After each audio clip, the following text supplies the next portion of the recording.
Well, it is that very special time of year again, a time I like to call several days after Halloween. And so, in honor of, I don't know, when is this gonna come out? Veterans Day? In honor of Veterans Day, let's talk about some horror movies. Major spoiler warning for the endings of these films. So I recently watched Fall, the Scott Mann directed 2022 survival horror movie about two climbers who get stranded at the top of a 2,000-foot tall radio tower in the middle of a desert. I really liked this movie. It got my adrenaline pumping in a way that horror movies don't always do anymore, and it played into a very real and specific fear I've had since childhood of being forced to climb a radio tower.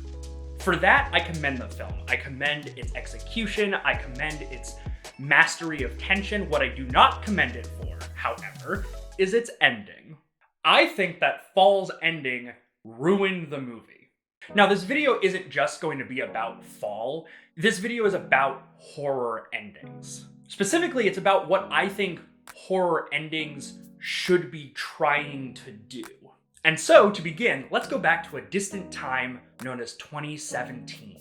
At the end of Jordan Peele's 2017 horror debut Get Out, protagonist Chris Washington has just finished executing a bloody and very satisfying vengeance against the Armitage family, essentially a family of modern-day slave traders. At the final minute of the film, the only surviving Armitage is Rose, the daughter, who dated Chris and lured him to her family's estate, and is mostly famous for the weirdest way of eating cereal ever put to film. As Chris is strangling her in the road and finding that he just can't quite bring himself to kill her, a cop car appears in the background of the scene. To say that this car is shot to be an ominous presence is an understatement. First, we see the telltale lights reflected in Chris's beleaguered face as he kneels over Rose's body. Then we cut to a disorienting shot where it looks like the cop car is bearing down upon him. It's above him. It's threatening. We then cut to a POV shot from the police car, and we see Chris as they are seeing him. A black man covered in blood kneeling over the bruised body of a white woman. We see Rose assume a practiced look of helpless innocence as a very defeated looking Chris stands up and puts his hands in the air, knowing that he is done for. We, the audience, feel how bad this moment is for Chris. We experience the dread and the despair, the stomach dropping. I can't imagine what that scene must feel like to a person who isn't white. Which makes it all the more delightful when the driver's door opens and reveals Rod, Chris's best friend and the film's comedic relief. From the TSA, no less. I didn't get to see this movie in theaters, but it would shock me to learn that most theaters did not erupt into cheering at this moment. I know for me personally, I literally laughed and went, yes! It's a moment of such well-earned catharsis after the wall-to-wall tension and despair of the movie's preceding minutes. Now, it's fairly common knowledge that this was not the original ending that Jordan Peele intended. But in case you don't know, he originally planned and even filmed a considerably darker, grimmer ending, where the cops actually did show up, saw Chris with Rose, made the assumptions that of course they made, and took him away. A brutal, poignant reality check. This ending was even shown, I believe, to some test audiences, but ultimately, Jordan Peele and the production decided to go in this other, relatively happy direction. Marcus Henderson, the actor who played Walter in the film, had this to say about the change. What the original ending said was, no, you can't catch a break because that's our reality. But the new ending gave us a break, and I think that's why we enjoyed it so much, because we want it so badly. When I have conversations with people about it, we talk about the importance of watching the black body get away to tell his story. Because you know who didn't get to tell their own story. Trayvon Martin, Mike Brown, Philando Castile. So the calculus at play here is the question of what do you want your movie to do? Horror is a genre of indulgence, indulging in pain and fear and the full spectrum of human depravity and suffering. Much has been made about horror's value to people who have been traumatized specifically as a safe and controlled place for them to experience violence and trauma on screen and not be coddled by the movie. As a way of processing violence and fear and having an outlet for this darkness. The kind of relief you get at finally seeing reality depicted as you see it without it being sanitized. I know horror does that for me. But you, as a horror creator, still have to decide ultimately what you want the takeaway to be for your audience. Horror as a genre, right, is essentially centering survival as its central question. Its tension is rooted in the genuine understanding that anyone in this film could die horribly at any moment. When you're watching a really good horror movie, you experience these mountains and valleys of emotion where it's like, oh shit, they're done for. Whoa, wait, they're gonna get away.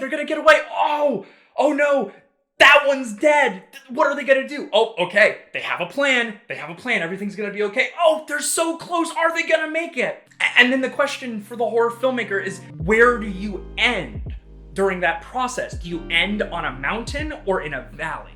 And in the context of Black Lives Matter and the police violence against Black bodies in America, the production team of Get Out chose to end with Chris climbing a mountain.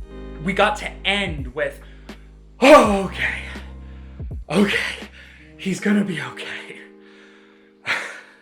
Now, a lot of horror fans kind of have a preference of one of these approaches over the other. I was talking to a friend recently who told me that they kind of hate it when movies end on a note of utter tragic despair. We were discussing one of my favorite movies, The Descent, which is about a group of spelunkers who get trapped inside of a cave and are slowly hunted by a group of terrifying cave dwellers. Throughout The Descent, our protagonist Sarah keeps dissociating and hallucinating her young daughter who died in a car crash and whose death Sarah never really got to process. She keeps hallucinating her with a birthday cake. Now, in the original UK release of the movie, the intended ending, we see Sarah escape from the cave and make it back to her car, only to reveal, nope, she's still in the cave. That was a hallucination. She's back in the cave. She's smiling at her imagined daughter as the monsters close in. She did what she'd been threatening to do the whole movie, retreat into the fantasy of her brain and await her inevitable demise. But this ending was deemed too dark for US audiences at the time because studios are nothing if not infantilizing. And so that final scene was cut. In the US version of the movie, Sarah just escapes from the cave at the end. Now, it does end on this jump scare, which I guess sort of textually implies that, she's gonna be haunted by her trauma forever. But this is horror. Happy endings in horror are almost always a compromised happiness. This version of the movie still ends with Sarah on a mountain. Now, I hate the US ending. My friend and I even agreed that it fundamentally fails on a writing and editing level, because it undermines the payoff that has been set up by the hallucinations. These images Sarah has about her daughter, it never amounts to anything in the US version. It becomes a loose thread, a setup and reminder without the payoff. A limp aesthetic gesture toward how Sarah, I guess, deals with trauma, but without any kind of conclusion to that arc. Also, because Sarah's escape was originally conceived and filmed to be a hallucination, very little about it is plausible or makes any sense. The movie had, up until then, been meticulous about showing the women's path through the cave. I mean, you could draw a map of this cave system.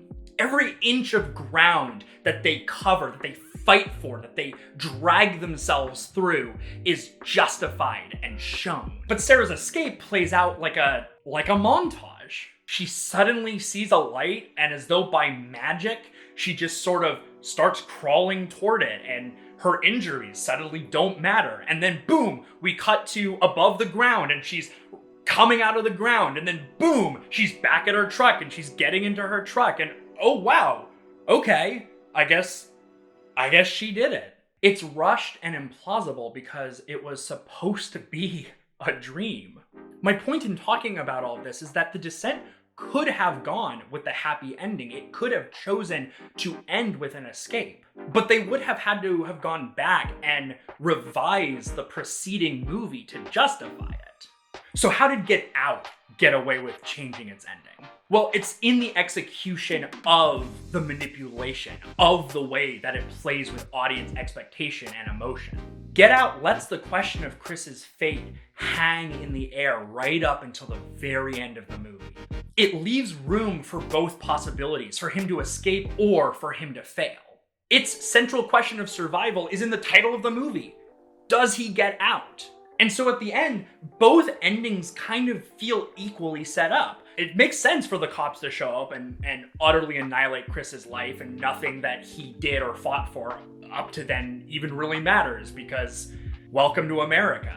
But it was also set up for Rod to show up and save his friend. And crucially, before the reveal that this is Rod driving the car, Peele lets us truly think that the cops are here. He masterfully brings his audience one more time into that valley, the deepest of valleys, pure and utter despair, before snapping us back up into a moment of wonderful catharsis. But the Descent doesn't do that. It doesn't leave room for the possibility of escape. It so utterly traps and decimates its cast that by the time you're like 20 minutes from the end, you're pretty sure they're all done for. We're not just in the valley, we're below it. The movie indulges in pure helplessness. It makes us feel buried in it.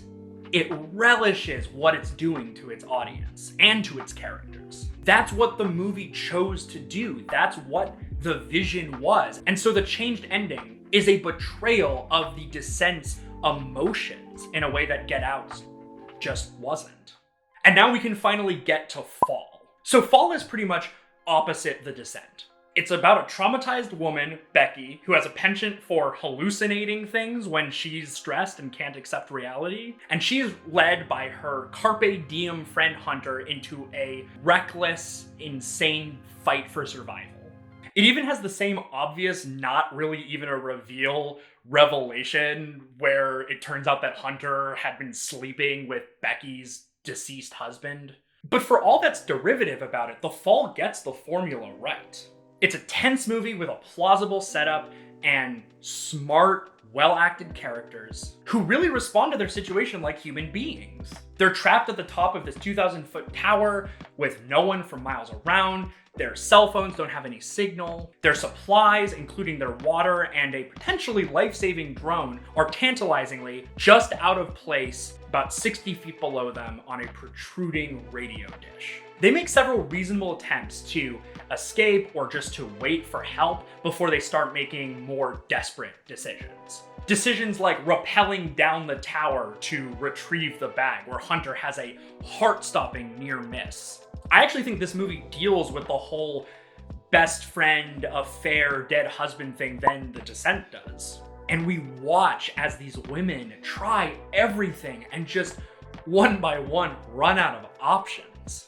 Toward the end of the movie, it's revealed that Hunter actually died in the bag retrieval stunt. It wasn't a near miss at all. And her corpse has just been festering down on the radio dish. And for like the last 10 minutes, Becky has been hallucinating her dead friend, which, fine.